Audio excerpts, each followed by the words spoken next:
좌우 계신 분들 서로 축복하겠습니다. 당신은 축복의 마중물입니다.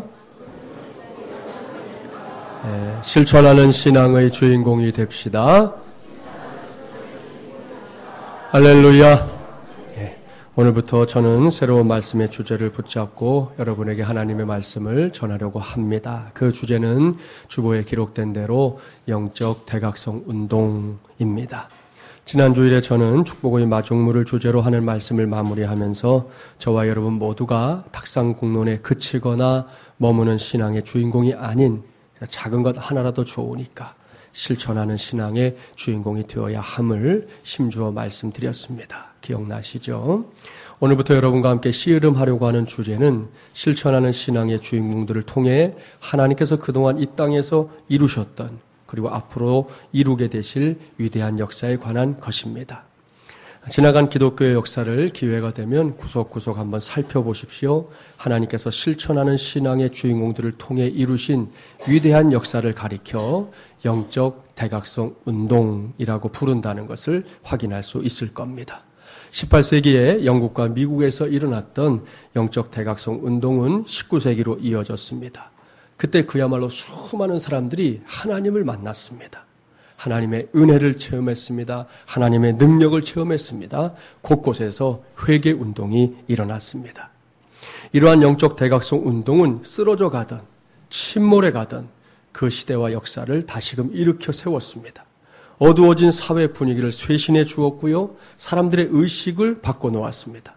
한 나라를 송두리째 바꿔놓기도 했습니다. 어디 그뿐입니까? 영적 대각성 운동을 온몸으로 체험한 사람들은 그저 그 자리에 머물러 있지 않았습니다. 전 세계가 지구촌이라고 불리는 오늘날과는 달리 전혀 알 수 없었던 미지의 세상, 미지의 세계를 향해 예수 그리스도의 복음 하나 붙들고 찾아가기 시작했습니다. 그 위대한 운동의 여파로 우리의 조국 대한민국에까지 이 코쟁이 선교사님들이 찾아오게 된 것입니다. 그 결과 우리나라에서도 1907년에 저 북한에 있는 평양에서부터 영적 대각성 운동이 일어났습니다. 사람들의 영혼에 가슴에 성령의 불이 붙었습니다.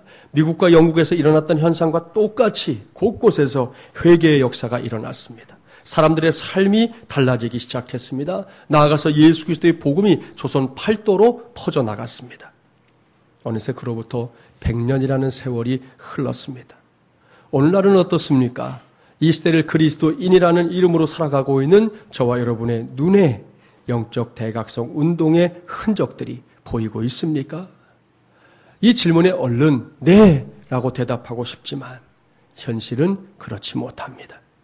도무지 잘 보이지 않습니다. 아니, 느껴지지도 않습니다. 어둡습니다. 막막합니다. 1907년에 비하면 교회의 숫자, 성도들의 숫자 어마어마하게 늘어났는데 그 능력은, 그 탁월함은, 그 위대함은 흔적을 찾기조차 어려운 것이 현실입니다. 사랑하는 마중물이란 가족 여러분, 이래서야 되겠습니까? 이러한 현실을 통탄해했던 목사님이 있습니다. 지난 2010년에 하나님의 부르심을 받은 사랑의 교회 옥한음 목사님입니다. 한국교회 거목이셨던 옥 목사님께서 2007년도에 한국교회 대부흥 100주년 기념대회의 설교자로 말씀을 전했던 적이 있었습니다. 당시 한 10만 명가량이 모인 대집회에서 70이 넘은 이 노구의 목사님께서 전하셨던 말씀의 마지막 부분과 또 통곡하며 기도하신 모습을 이 시간 여러분에게 보여드리려고 합니다. 우리가 진정한 회개를 하고 세상 앞에 새 옷을 갈아입으려면 성령께서 회개할 힘을 우리에게 주셔야 합니다. 통회하고 자복하고 버리는 결단을 할 수 있도록 성령이 우리를 도와주셔야 합니다. 우리의 힘으로는 안 됩니다. 우리의 능으로도 안 됩니다. 오직 하나님의 신으로 할 수 있습니다. 부르짖고 문을 두드리면 주님께서 응답하실 줄 믿습니다. 너희가 악할지라도 자녀에게 좋은 것을 줄 줄 알거든 하물며 하늘에 계신 너희 아버지께서 구하는 자에게 성령을 주시지 않겠느냐? 성령을 주시지 않겠느냐? 성령을 주시지 그렇겠느냐. 우리 하나님의 약속입니다. 한국교회가 성령의 능력을 다시 입으면 북한에 무너진 교회를 우리 모두 다시 일으킬 수 있다고 믿습니다. 한국교회가 성령의 거룩한 불이 타오르는 용광로가 되면 주님께서 21세기 세계를 위해 가장 중요한 일에 우리 한국교회에 불러주실 줄 믿습니다. 두 손을 높이 들고 여러분 따라합시다. 주여, 한국교회를 살려주옵소서. 한국교회를 살려주옵소서. 통회하고 자복하는 명을 도와주시옵소서. 도와주시옵소서. 도와주시옵소서. 머리 숙여 기도합니다. 거룩하신 주여, 이놈이 죄인입니다. 이놈이 한국교회, 입만 살았다고 떠들고 행위가 죽어버린 한국교회를 만든 장본인입니다. 주여, 이것이 감히 설교할 자격이 없는데도 주님이 이 말씀을 전하라고 비참한 것을 몰아붙였습니다. 아버지, 겉모양은 요란하지만 내면은 죄악이 쌓여있는 이 한국교회는 주여 불쌍히 여기시오. 성령을 부어주시니 통회하고 자복하는 영을 부어주시옵소서. 이 한국교회를 깨끗하게 해주옵소서. 깨끗하게 하옵소서. 깨끗하게 하옵소서. 그래야 이 민족에게 소망을 주게 하시고 이 나라를 바른 길로 인도하게 하시고 주의 거룩한 영광이 이 땅에서 경배를 받으시도록 축복해 주시옵소서. 예수님 이름으로 기도하옵나이다. 아멘. 사랑하는 여러분, 이 영상을 보면서 여러분이 느끼는 것은 무엇입니까? 아무런 느낌도 없습니까? 아마 그렇지는 않을 겁니다. 저도 처음으로 이 영상을 볼 때 눈물을 흘렸습니다. 왠지 아십니까? 다른 이유 없습니다. 옥 목사님의 회개 기도가 바로 저의 기도여야 했기 때문입니다. 목사라는 타이틀을 걸고 주님을 위해, 주님의 몸된 교회를 위해 사역을 감당하고 있다고는 하지만 여전히 제 안에 숨어있는, 제 안에 웅크리고 있는 수많은 기도의 제목들, 회개의 제목들 떠올랐기 때문입니다. 정말로 부끄러웠습니다. 죄송했습니다. 저도 모르게 가슴을 치게 됐습니다. 바로 그 심정으로 마지막 예람에 가족된 여러분과 함께 얼마간 동안 집중적으로 믿음의 씨름을 해보려고 합니다. 종종 말씀드렸지만 다른 교회, 다른 성도들은 김진철 목사가 아무것도 할 수가 없습니다. 마음이 있어도 간절함이 있어도 그건 제가 할 수 있는 일이 아닙니다. 하지만 우리 교회, 우리 성도들에게는 제가 아직까지는 하나님의 말씀을 전하는 목사이지 않습니까? 여러분이 그렇게 생각해 준다면 그 자격으로 이 시간에 하나님의 말씀을 전하려고 하는 것입니다. 그래서 다른 교회, 다른 성도들이 아닌 우리 교회, 우리 성도들 안에서부터 하나님께서 행하시는 위대하고 놀라운 이 영적 대각성 운동이 일어나게 되기를 주님의 이름으로 간절히 축원합니다. 오늘은 첫 시간입니다. 오늘은 대각성의 기초를 다져라라는 제목으로 하나님의 말씀을 전하도록 하겠습니다. 오늘 우리에게 주신 말씀은 사도 베드로가 소아시아 지역의 성도들에게 남긴 이 베드로 전서의 마지막 장인 5장 말씀입니다.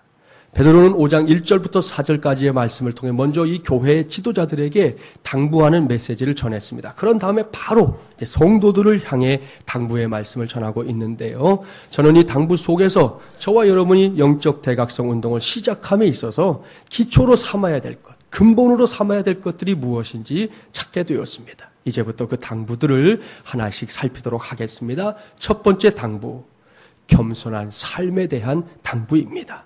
본문 5절 말씀 함께 봉독해 볼까요? 젊은 자들아 이와 같이 장로들에게 순종하고 다 서로 겸손으로 허리를 동이라. 하나님은 교만한 자를 대적하시되 겸손한 자들에게는 은혜를 주시느니라. 아멘. 할렐루야. 사랑하는 마지못이란 가족 여러분, 여기에 저와 여러분이 영적 대각성 운동을 시작하면서 반드시 해결하고 넘어가야 할 신앙의 과제가 명백하게 제시되고 있습니다. 그것은 겸손입니다. 요즘 우리 교회에서 성경 통독이 계속해서 이어지고 있는데요. 그렇게 성경을 읽다 보면 악인의 대명사가 교만이구나 하는 거 쉽게 확인할 수 있습니다. 그리고 그 교만에 맞설 수 있는 것이 바로 겸손이구나 하는 것도 쉽게 확인할 수 있습니다.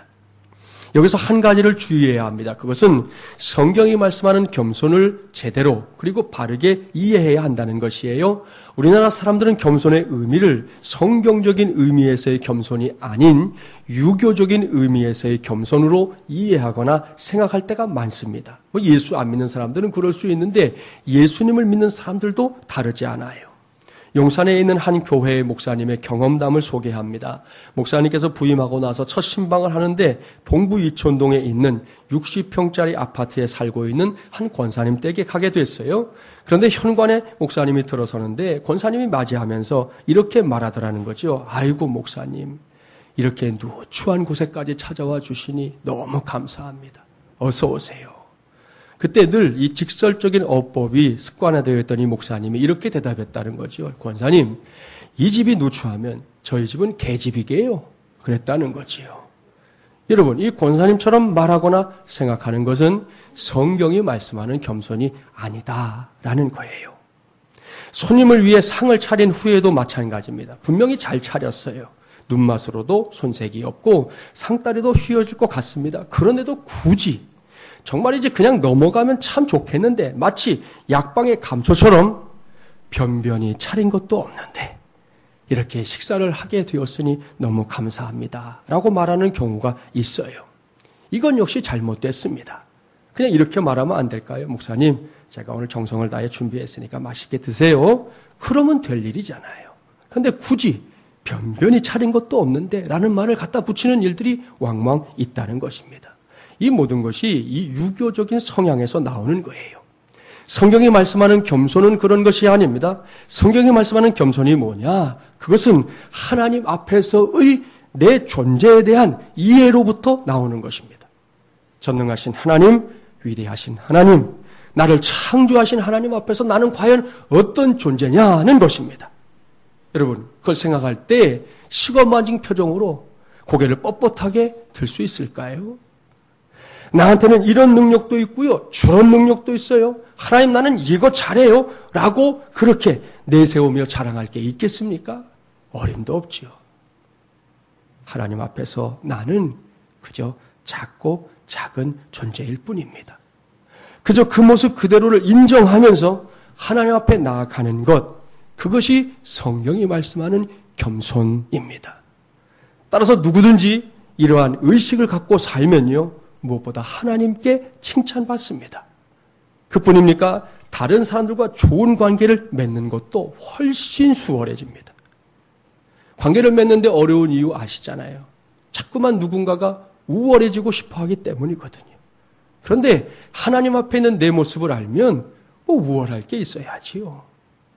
그저 그 사람과 관계 맺는 일이 훨씬 수월해지고요. 나아가서 나 아닌 다른 사람들을 움직일 수 있는 탁월한 리더십도 갖추게 됩니다. 그러니까 이게 일석삼조 아니겠습니까? 선교사였고 의사였던 위대한 슈바이처 박사 많이 들어보셨죠? 이 박사님이 아프리카 선교를 마치고 고향으로 돌아올 때 있었던 일화입니다. 소식을 듣고 많은 사람들이 슈바이처 박사님이 도착할 기차역에서 이제 박사님을 기다렸습니다. 마침내 기차가 도착하자 사람들은 우르르 1등칸 쪽으로 몰려갔습니다. 그러나 손님들이 다 내릴 때까지 슈바이처 박사님의 모습은 보이질 않았어요.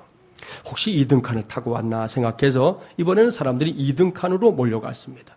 역시 거기에도 슈바이처 박사님이 없었습니다. 그래서 사람들은 설마 하는 마음으로 3등칸 쪽으로 갔습니다. 마침내 3등칸의 맨 끝에서 슈바이처 박사님이 내리는 것을 발견했어요. 사람들이 당황하며 물었습니다. 아니, 박사님처럼 위대하신 분이 왜 3등칸을 타고 오셨습니까? 1등칸을 타고 오실 수 있었을 텐데요.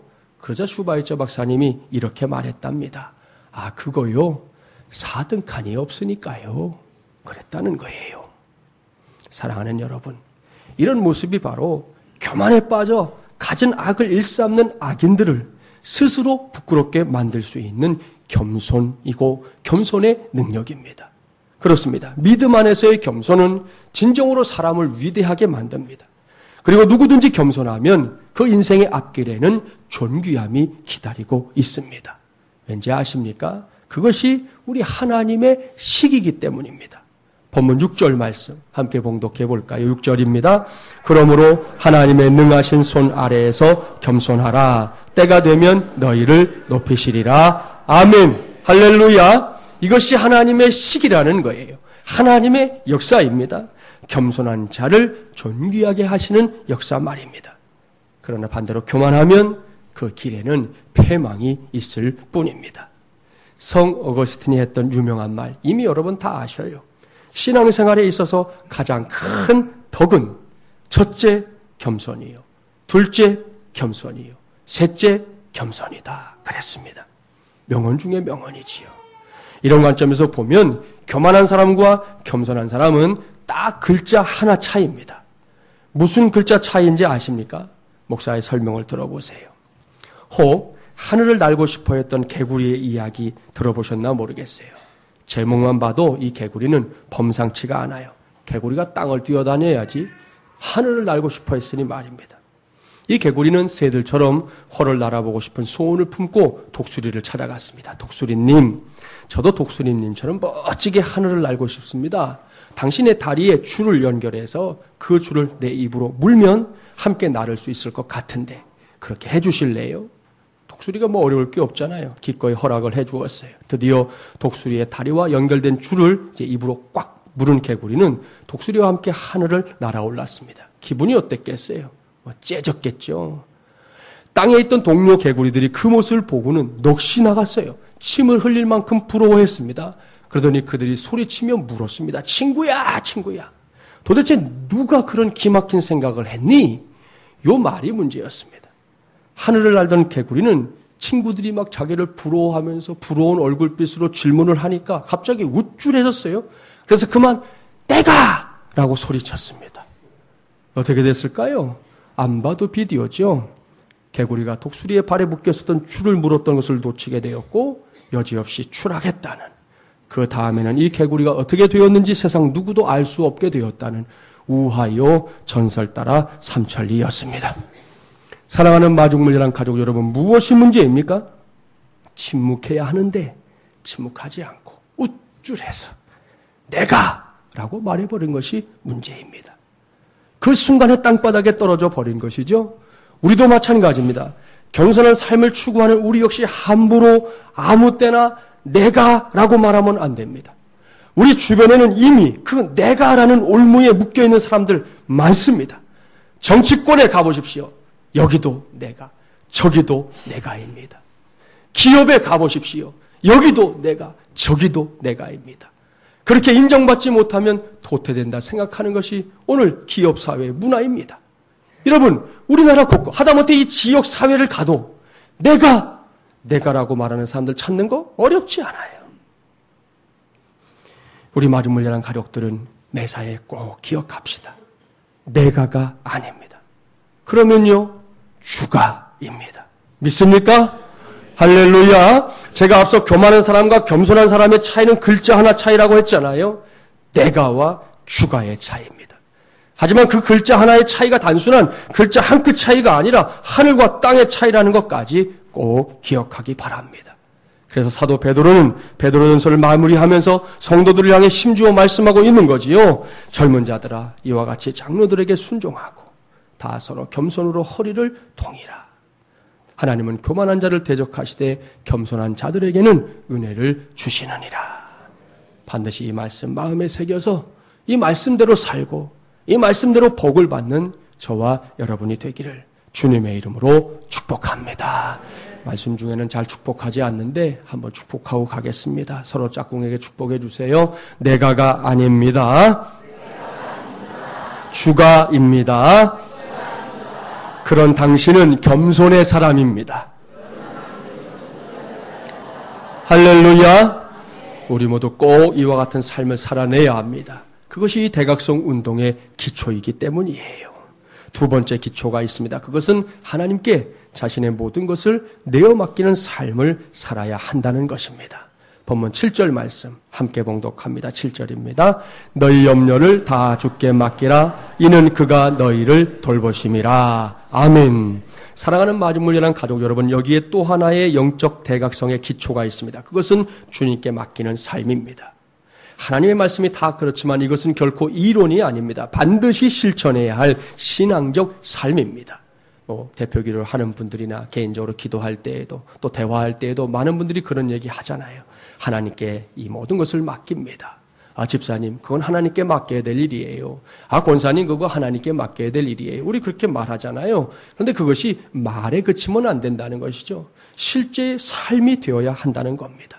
특별히 여기서 사도 베드로가 하나님께 맡겨야 할 것으로 꼽고 있는 대표적인 것이 등장하지요. 그것은 염려입니다. 염려라는 것은 본래 이 마음을 나눈다라는 뜻이에요. 의미심장하지요. 이런 말씀이에요. 뭐가 됐든 한 가지만 생각하는 사람에게는 염려가 있을까요? 없을까요? 없어요. 한 가지만 생각하면 염려가 있을 틈이 없습니다. 그런데 문제는 이렇게 사는 게 쉽지 않다는 거지요.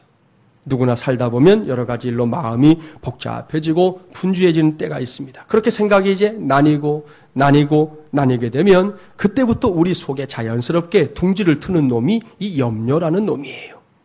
거기서 더 시간이 지나면 뭘 어떻게 해야 할지 몰라서 안절부절 못하게 됩니다. 이런 사람들에게서 볼 수 있는 공통적인 생각, 그것은 케세라세라입니다. 여러분이 알고 있는 노래 중에 케세라세라라는 노래가 있잖아요. 이 말은 스페인어인데 우리말로 번역하면 될 대로 되라입니다. 이 노래의 주역은 미국의 배우이며 가수인 이 도리스 데이라는 사람인데요. 그녀가 우여곡절 끝에 1956년에 히치코크 감독에 의해서 너무 많이 아는 사람이라는 영화에 제임스 스튜어트와 함께 주연으로 발탁이 됩니다. 그 영화에서 주제가로 부른 노래가 바로 이 케세라세라인데 가사의 일부를 보면 내용이 이런 거예요. 내가 아주 어린 소녀였을 때 엄마에게 물었지 내가 예뻐질는지 부자가 될는지를. 엄마가 대답하기를 될 대로 되라지. 무엇이 되든지 간에 미래는 우리가 볼 수 있는 게 아니니 될 대로 되라지. 여기에 요즘을 살아가는 사람들이 아주 자주 되뇌는 말이 등장합니다. 그것은 바로 노래의 제목인 케세라세라. 될 대로 되라입니다. 영 사는 것이 시원치 않기 때문에 될 대로 되라는 거지요. 앞날이 막막하니 그저 될 대로 되라는 겁니다. 여기를 봐도 저기를 봐도 별로 희망적인 일들이 없으니 될 대로 되라는 겁니다. 요즘 우리 사회에서 일어나는 묻지마 범죄 왜 일어납니까? 여러분, 전에는 이 원망의 대상이, 원한의 대상이 있었지만 요즘은 그런 것도 아니잖아요. 이제 모든 사회가 적이 돼버린 거예요. 나에게 이 사회 자체가 적이기 때문에 다 적이니까 내 마음대로 해치거나 해코지 하는 일들이 일어나게 되는 것이죠. 왜? 될 대로 되라니까. 사실 이런 마음을 갖고 살아가는 사람들이 전혀 이해가 되지 않는 것은 아닙니다. 하지만 그렇게 하는 것이 진정으로 문제를 해결하는 방법이 아니라는 것 역시 말하지 않을 수는 없습니다. 그렇습니다. 아무리 우리가 사는 시대가 우울하다 할지라도 이 시대가 요즘처럼 소망을 잃고 필요하는 시대가 되었다 하더라도 하나님의 자녀된 우리는, 성도로 불리는 우리는 결코 될 대로 되라라는 식으로 살면 안 됩니다. 여러분, 딱 한 번뿐인 인생에 있어서 가장 중요한 실패가 무엇인지 아십니까? 그것은 돈이 없는 것이 아닙니다. 건강이 없는 것이 아닙니다. 미래가 없는 것이 아닙니다. 가장 중대한 인생의 실패 가운데서도 최고의 실패는 하나님이 없는 것입니다. 1868년부터 1894년까지 영국의 수상을 지냈던 W.E. 글래드스톤이라는 사람이 있어요. 어느 날 이제 은퇴를 하고 대학에서 강연을 하게 됐는데 당시 영국은 경제 악화와 사회 혼란 등으로 요즘 우리나라처럼 미래가 불투명했습니다. 그러나 글래드스톤은 대학생들을 모아놓은 그 자리에서 아직 보이지 않는 그 미래를 낙관적으로 보며 희망을 역설했습니다. 강연을 마치고 나니까 한 학생이 질문한 거예요. 그러면 원로께서는 미래에 아무런 문제가 없다는 말씀입니까? 그러자 글래드스톤은 천천히 이렇게 대답했다고 그래요. 그렇습니다. 다만 한 가지 걱정은 사람들의 마음속에서 하나님이 사라져가고 있는 것입니다. 그것이 지금 내가 제일 걱정하는 걱정거리입니다. 라고 대답했습니다. 사랑하는 여러분, 영적 대각성 운동에 관심을 갖기 시작하는 오늘 이 시간에 믿음의 사람인 글래드스톤의 말에 반드시 귀를 기울이기 바랍니다. 지금 우리 시대의 가장 큰 불행이 무엇입니까? 그것은 엄연히 하나님의 자리인데, 물질을 비롯한 저 바깥 세상의 것들이 자꾸만 그 자리를 대신 차지하려고 혈안이 되어 있는 것. 이것이 지금 우리 시대가 갖고 있는 가장 큰 불행입니다. 이것은 비단 예수님을 모르는 사람들에게 국한된 일이 아닙니다. 예수님을 구세주로 믿고 섬기는 사람들마저도 하나님의 자리가 분명한데 그 자리를 다른 것으로 대신하려고 하는, 대체하려고 하는 그런 일들이 왕왕 일어나고 있다는 것이죠. 고혹하는 목사님께서 노부의 몸으로, 저때 이미 이분이 이제 암이 시작이 된 상황이었거든요. 그 몸으로 통곡하신 이유가 거기에 있습니다. 이 답답하고 안타까운 현실을 생각하면서 동시에 아무리 그래도 아직은 포기할 수 없다는 사실을 생각하면서 목사인 제 자신은 물론이고 마중물리람에 가족된 여러분 모두에게 신신당부합니다. 민족의 명절이 시작되는 오늘도 성수주의라며 하나님께 예배하겠다고 달려온 저와 여러분은 혹 다른 것들을 잃는다 해도 하나님만큼은 결코 잃지 않게 되기를 간절히 바랍니다. 아주 솔직하게 말해볼까요?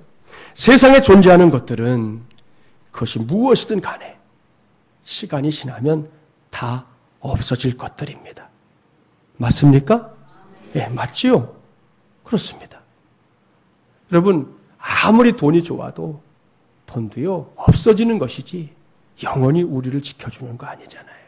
젊음 좋지요. 그러나 시간이 흐르면 그것도 다 사라지는 것들입니다. 여러분, 세상의 것들을 놓고 시간의 대비를 해보시라는 거예요. 시간이 막 흘러가면 과연 남을 게 뭐가 있는가? 없다는 것이요. 그러나 하나님은 어떻습니까? 지금도 오늘 이후로도 아니 영원토록 우리와 함께 하십니다. 그저 함께 하는 것에 그치는 것이 아니라 오늘 말씀 보니까 어떻게 하신다고요? 우리를 친히 돌봐 주십니다. 믿습니까? 할렐루야. 이 믿음을 저와 여러분 모두가 영적 대각성 운동의 초석으로 삼게 되기를 주님의 이름으로 축복합니다. 세 번째 기초를 보겠습니다. 그것은 말 그대로 영적인 싸움에서 승리하는 삶을 살아야 한다는 것입니다. 본문 8절과 9절 말씀 함께 봉독해 보겠습니다. 근신하라 깨어라 너희 대적 마귀가 우는 사자같이 두루다니며 삼킬 자를 찾나니 너희는 믿음을 굳건하게 하여 그를 대적하라. 이는 세상에 있는 너희 형제들도 동일한 고난을 당하는 줄을 알미라. 아멘. 이 말씀은 성도들이 이 세상에서 사는 동안 부득불 영적인 싸움을 하며 살 수밖에 없다는 사실을 전제하고 있습니다. 사도 바울도 에베소서 6장 12절 말씀에서 우리의 씨름이 악의 영들과의 씨름이다 설명했습니다. 그렇습니다. 우리가 감당해야 할 진짜 싸움은 눈앞에 보이는 사람들과 티격태격하는 그런 싸움이 아니라는 거예요.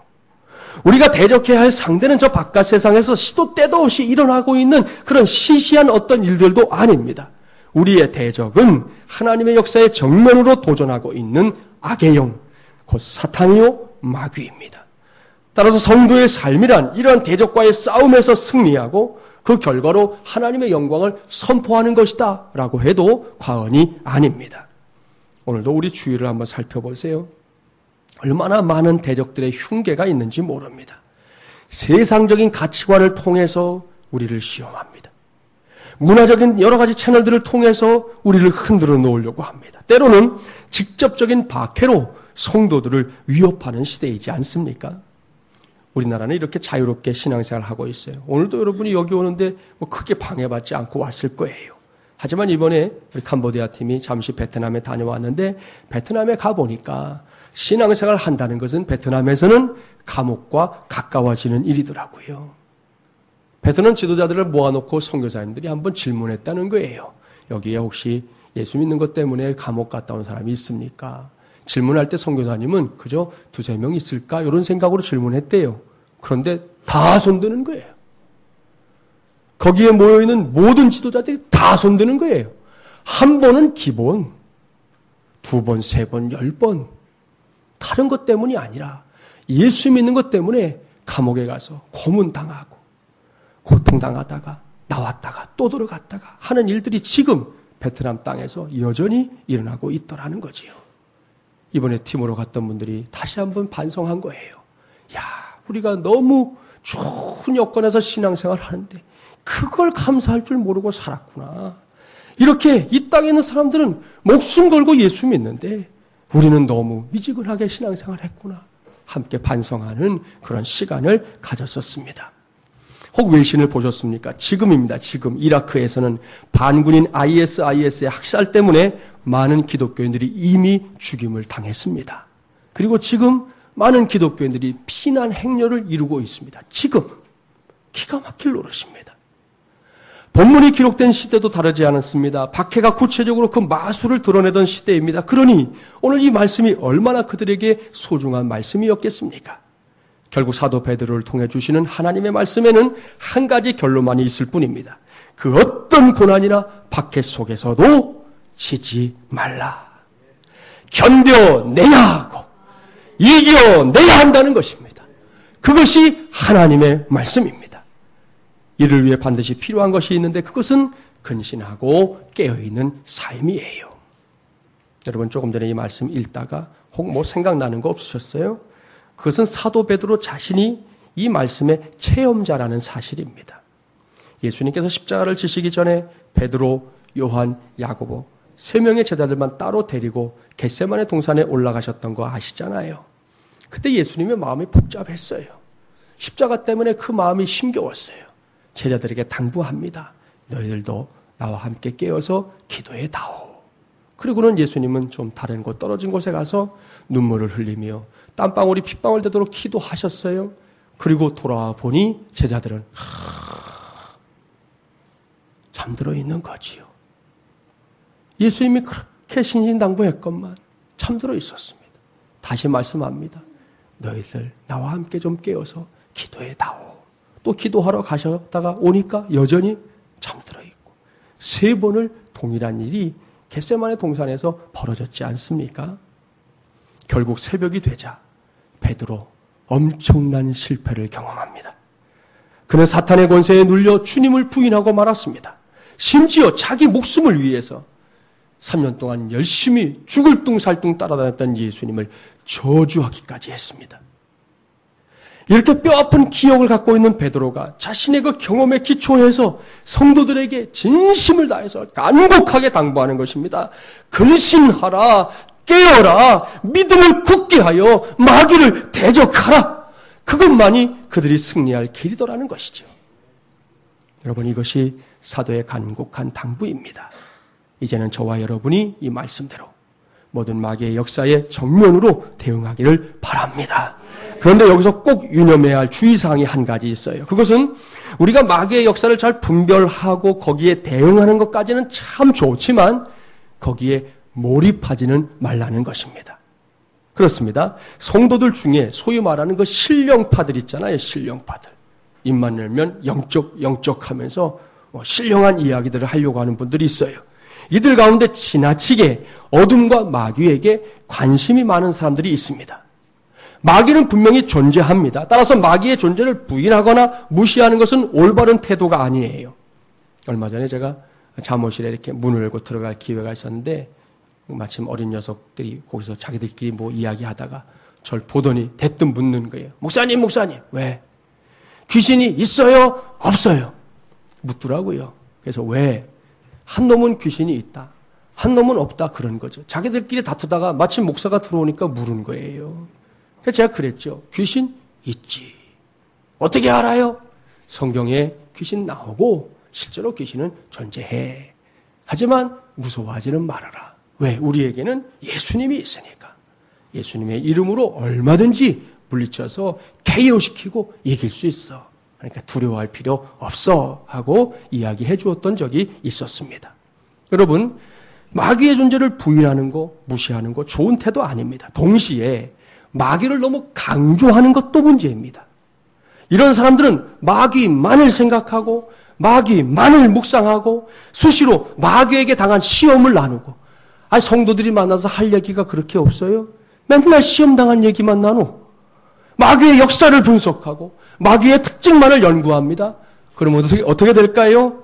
죄송하지만 성령으로 충만해야 하는데 마귀로 충만해지는 거예요. 여기서 꼭 기억해야 합니다. 성도는 마귀보다 하나님을 더 많이, 비교법도 필요 없어요. 항상 하나님을 많이 묵상해야 합니다. 믿습니까?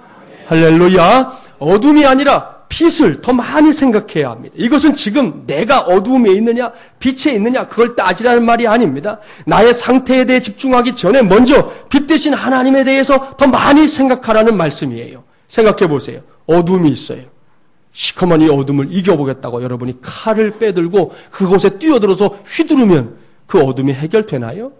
아니요. 절대로 해결되지 않아요. 거기에 가서 막 목소리를 온 힘을 다해서 어둠아 떠나라 한다고 해서 그 어둠이 해결됩니까? 안 됩니다.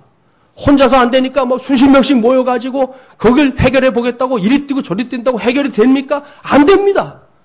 언제 그 어둠이 해결됩니까? 딱 한 가지, 빛이 비추면 끝나는 거예요. 다른 게 말할 게 없는 거예요. 마찬가지로 하나님의 은혜를 체험하면 마귀의 역사는 그냥 사라지는 것입니다. 묻지도 따지지도 않습니다. 그냥 사라지는 거예요. 그런데도 매사를 모든 일들을 영적 전쟁으로 몰아가는 사람들이 있어요. 한국 교회 안에도 있어요. 이게 문제입니다. 모든 것이 다 마귀, 모든 것이 다 귀신이라고 가르치는 사람들이 있습니다. 감기 걸리면 감기 귀신이고 좀 졸면 졸음 귀신이라고 윽박지릅니다. 이렇게 항상 귀신만 묵상하니까 그런 곳에 귀신이 강하게 역사하는 겁니다. 그러니 모든 책임을 마귀에게만 전가하지 마십시오. 마귀가 하지도 않은 일을 마귀에게 돌리면 마귀가 엄청 억울해할 거예요. 우라병에 걸려서 몸져 누워버릴지도 모를 일이에요.